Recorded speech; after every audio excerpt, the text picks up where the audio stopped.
नमस्कार दोस्तों, आपका हमारे अपने YouTube चैनल में स्वागत है।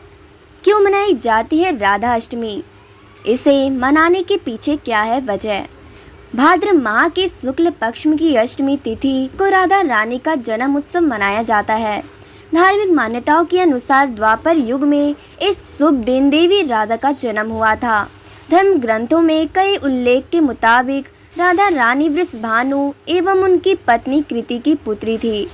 तो वहीं कुछ पुरानी कथाओं में कहा गया है कि राधा रानी का अवतरण माता कीर्ति के गर्भ से नहीं बल्कि वृषभानु जी की तपोस्थली से हुआ था।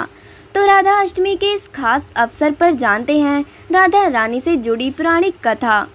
इस दिन की और व्रत की विधि के बारे में कहा जाता है कि राधा श्री कृष्ण के साथ गोलोक में रहा करती थी। प्राचीन समय की बात है, जब देवी राधा कुछ समय के लिए गोलोक में नहीं थी, तब कान्हा विराजा नामक सखी के साथ गोलोक में घूम रहे थे। जब राधा रानी को इस बात का पता चला तो वह बेहद ही क्रोधित हो गई। उसके पश्चात वे श्री कृष्ण जी के पास आई और उनसे अपशब्द कहने लगी। ये सब देख कान्हा के मित्र श्री दामा को गुस्सा आ गया और उन्होंने राधा जी को पृथ्वी पर जन्म लेने का श्राप दे दिया।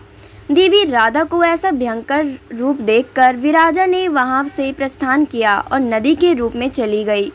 इस सब के बाद राधा रानी ने भी श्री दामा को राक्षस कुल में जन्म लेने का श्राप दे दिया। देवी राधा के श्राप के कारण वश श्री दामा ने शंखचूड नामक राक्षस के रूप में जन्म लिया। शंखचूड राक्षस जो भगवान विष्णु जी का पार भक्त के रूप में जाना जाता है। जब श्री दामा और राधा ने एक दूसरे को श्रापित किया, तब श्री कृष्ण ने राधा से कहा कि पृथ्वी पर आपको वृषभानु जी एवं उनकी पत्नी कृति की पुत्री के रूप में रहना होगा। वहीं पर आपका विवाह रयान नाम के एक महाजन से होगा।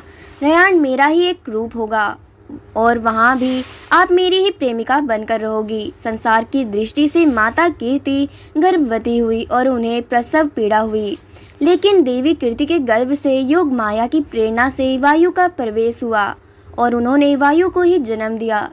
जब वह प्रसव पीड़ा से गुजर रही थी, उसी समय वहाँ देवी राधा कन्या के रूप में प्रकट हो गई।